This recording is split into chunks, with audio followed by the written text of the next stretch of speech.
হযরত আবু দারদা রাদিয়াল্লাহু তাআলা বলেন, নবী করিম সাল্লাল্লাহু আলাইহি সাল্লাম ইরশাদ করেন,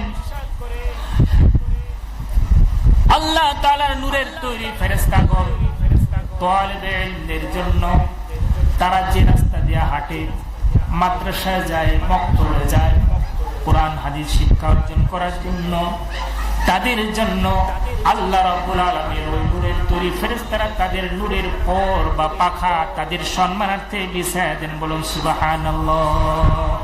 এটা শুধু উলামায়ে কেরাম নয়, বরং যারা তালিবে ইলম ছাত্র হবে, দ্বীন শিক্ষার জন্য, কোরআন হাদিস শিক্ষার জন্য যারা ঘর থেকে বেরিয়ে যাবে, তাদের জন্য এই সুসংবাদ। আর দুনিয়ার কোন শিক্ষা, দুনিয়ার কোন শিক্ষিত, জাগতিক কোন বড় উচ্চ ডিগ্রিধারী কারো জন্য এই সুসংবাদ নয়। একমাত্র এই সুসংবাদটা দেওয়া হয়েছে যারা তালিবে ইলম, যারা কোরআন শিখবে, হাদিস শিখবে। আর এই কোরআন হাদিস শিখার জন্য শিশু বাচ্চা কচি বয়সেও শিখতে পারে, মধ্য বয়সে পড়তে পারে, যুবক বয়সে পড়তে পারে, বৃদ্ধ বয়সে পড়তে পারে, এমনকি মৃত্যুর দ্বার প্রান্তে যাওয়া পর্যন্ত পড়তে পারে। যে বয়সে পড়ুক না কেন, ওই ব্যক্তি তালিবে ইলমের খাতায় নাম লেখা হলো এবং তার ফজিলত কিন্তু আল্লাহ রাব্বুল আলামিন এভাবে দিবেন। বলুন সুবহানাল্লাহ। শুধু ছাত্র ছোট হলেই যে তার এই ফজিলত তা নয়, বুড়া একজন মানুষ যদি কোরআন হাদিস শিখে তার জন্যই ফজিলত। কারণ শিক্ষার বয়স না, শিক্ষার কোনো সময় না। যখন যার ইচ্ছা হয় তখনই সে পড়তে পারে, তখনই তার শিক্ষা করার সুযোগ। ঠিক কিনা বলুন? আল্লাহ রাব্বুল আলামিন তার প্রিয় হাবিব সাল্লাল্লাহু আলাইহি ওয়াসাল্লামকে তিনটা এই দায়িত্ব দিয়া তাকে প্রেরণ করেছেন। আল্লাহ রাব্বুল আলামিন সূরাতুল জুমআর মধ্যে ঘোষণা করেন, হুয়াল্লাযী বা'আসা ফিল উম্মিয়িনা রাসূলান মিনহুম ইয়াতলু আলাইহিম আয়াতিহি ওয়া ইউযাক্কিহিম ওয়া ইউআল্লিমুহুমুল কিতাবা ওয়াল হিকমা ওয়া ইন কানূ মিন ক্বাবলু লাফী যালালিম মুবিন।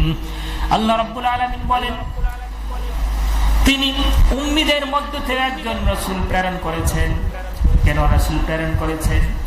তাদেরকে কোরআনের আয়াত তেলাওয়াত করে শোনানোর জন্য এবং তাদেরকে উম্মতকে বাহ্যিক অভ্যন্তরীণ সব প্রকার অপবিত্র থেকে পবিত্র করার জন্য এবং কিতাব ও হিকমার শিক্ষা দেওয়ার জন্য আল্লাহ রাব্বুল আলামিন এই তিনটা মিশন দিয়া আল্লাহর নবী, বিশ্ব নবী জনাবে মুহাম্মদুর রাসূলুল্লাহ সাল্লাল্লাহু আলাইহি ওয়াসাল্লামকে দুনিয়ায় পাঠিয়েছেন। ঠিক কিনা বলুন? কাজেই কোরআন, এই কোরআন যারা শিখবে, এটা কোরআন যারা পড়াবে, আল্লাহর নবীর সেই দায়িত্ব ছিল।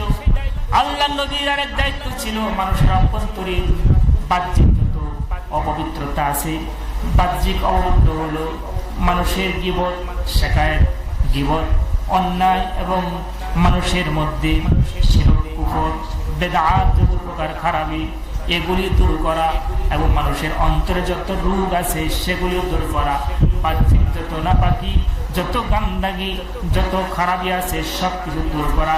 এই জন্য আল্লাহর নবীকে আল্লাহ রাব্বুল আলামিন দুনিয়ার মধ্যে এই একটা মিশন দিয়ে প্রেরণ করেছেন। আরেকটা মিশন দিয়ে প্রেরণ করেছেন, সেটা হলো কোরআন। কোরআনের আয়াত তিনি তেলাওয়াত করে তার মানুষদেরকে, উম্মতদেরকে শোনাবেন। আরেকটা মিশন দিয়ে প্রেরণ করেছেন কিতাব ও হিকমাত শিক্ষা দেওয়া। এই তিনটা মিশন দিয়া আল্লাহ রাব্বুল আলামিন তার হাবিব সাল্লাল্লাহু আলাইহি ওয়াসাল্লামকে দুনিয়ার মধ্যে পাঠিয়েছেন। তাহলে বোঝা গেল এই কুরআন এবং হাদিসের ইলম শিক্ষা করার কথা স্বয়ং আল্লাহ রাব্বুল আলামিন কুরআনের মধ্যে বলেছেন এবং এই শিক্ষা অর্জন করার জন্য যুগে যুগে অসংখ্য অগণিত নবী রাসূল এই দুনিয়ার মধ্যে প্রেরণ করেছেন। নবী রাসূল বিদায় হয়েছেন, তার ওয়ারিস সূত্র হিসেবে উলামায়ে কেরাম দুনিয়ার মধ্যে বর্তমানে এই তালিম এবং এই তাজকিয়ার কাজ করে যাচ্ছেন এবং তারা মানুষের নফসের শুধরানোর জন্য কাজ করে যাচ্ছেন, হিকমত এবং কিতাব শিক্ষা দিয়ে যাচ্ছেন। অর্থাৎ সেই নবীদের পক্ষ থেকে, আল্লাহর পক্ষ থেকে নবী যে দায়িত্ব পেয়েছিলেন এবং নবীদের পক্ষ থেকে যে উলামায়ে কেরাম দায়িত্ব পেয়েছেন, সেটা তার মানে হলো সরাসরি আল্লাহর পক্ষ থেকে একটা ওহী প্রাপ্ত একটা ইলম। এই ইলমটা উলামায়ে কেরাম তালিব ইলমদেরকে শিক্ষা দেয়। ঠিক কিনা বলুন? যারা এই এলিমের, এই জ্ঞানের, এই বিদ্যার বিরোধিতা করবে তারা কঠিনকালেও মুসলমান থাকতে পারে না, ঠিক কিনা বলুন? দুনিয়ার এলম অর্জন না করলে, জ্ঞান বিদ্যা শিক্ষার জন্য মুসলমান থাকবে, নাস্তিক হবে না, মুশরিক হবে না। কিন্তু যখন কোরআনের একটা শিক্ষাকে কেউ অস্বীকার করবে, কোরআনের একটা আয়াতকে কেউ অস্বীকার করবে, সঙ্গে সঙ্গে সে বেদিন হয়ে যাবে, ঠিক কিনা বলুন?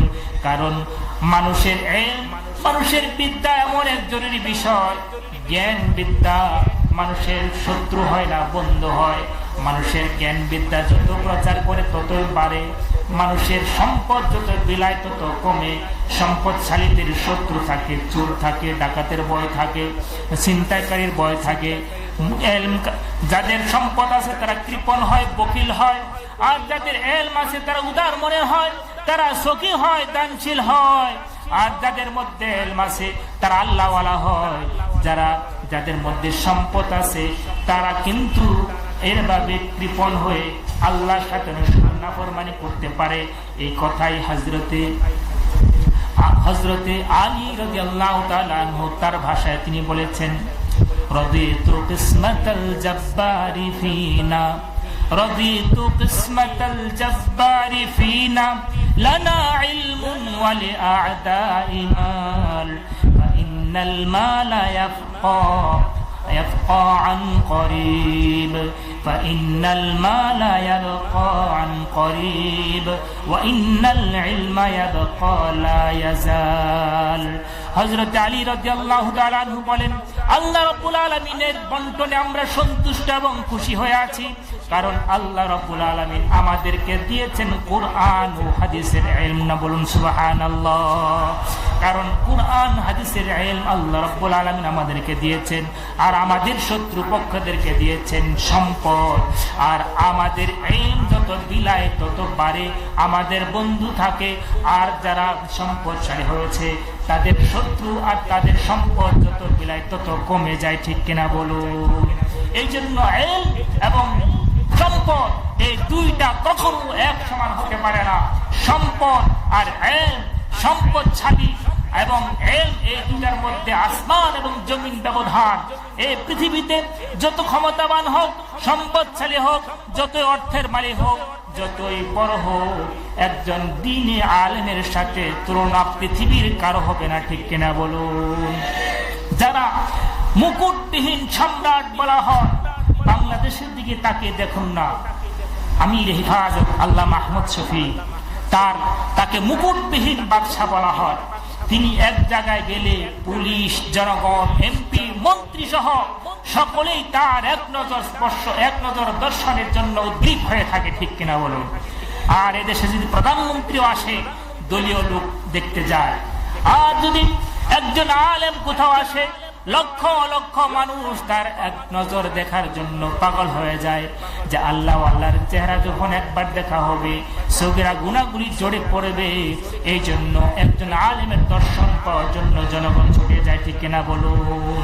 কাজেই দুনিয়ার মধ্যে আলেমের ক্ষমতা না থাকতে পারে, দুনিয়ার মধ্যে আলেমের কোনো বাহাদুরি না থাকতে পারে, দুনিয়ার মধ্যে আলেমের সম্পদ কম থাকতে পারে, দুনিয়ার মধ্যে আলেমের আভিজাত্য কম থাকতে পারে, দুনিয়ার মধ্যে আলেমের এভাবে অনেক কিছু কম থাকতে পারে। কিন্তু এই দুনিয়ার মধ্যে শুধু সম্পদ ইত্যাদি কম থাকার কারণে তার ইজ্জত কম থাকতে পারে।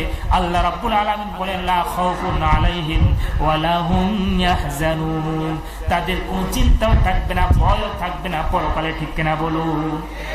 এই জন্য দ্বীনি ইলম শিক্ষা করা, দ্বীনি ইলম হাসিল করা, এটা প্রত্যেকটা নর নারীর উপর ফরজ আল্লাহ রাব্বুল আলামিন এই জন্য করে দিয়েছেন। আর আলেমদের সাথে কখনো কোনো ধরনের বেয়াদবি, কোনো ধরনের গুস্তাখি, কোনো ধরনের অসদাচরণ, এটা কিন্তু আল্লাহ রাব্বুল আলামিন সহ্য করবেন না, ঠিক কিনা বলুন? কারণ আল্লাহ নবী সাল্লাল্লাহু আলাইহি ওয়াসাল্লাম ইরশাদ করেছেন, ইন্নামাল উলামা ওয়ারাসাতুল আম্বিয়া। আল্লাহর নবীগণ তারাই ঘোষণা করেছেন, পৃথিবীর বর্তমানে আলেম যারা আছে তারা হলো নবীদের ওয়ারিস। নবীদের ওয়ারিসদের সাথে বেয়াদবি করা মানে হলো নবীর সাথে বেয়াদবি করা, নবীদের ওয়ারিসের সাথে অসৎ আচরণ করা তার মানে হলো নবীদের সাথে অসদাচরণ করা, ঠিক কিনা বলুন? আল্লাহ রাব্বুল আলামিন যেন আমাদেরকে সাধ্য অনুযায়ী যে ইলমটুকু অর্জন করা আমাদের উপর অপরিহার্য, জায়েজ না জায়েজ জানা দরকার, এতটুকু ইলম সকলকে হাসিল করার তৌফিক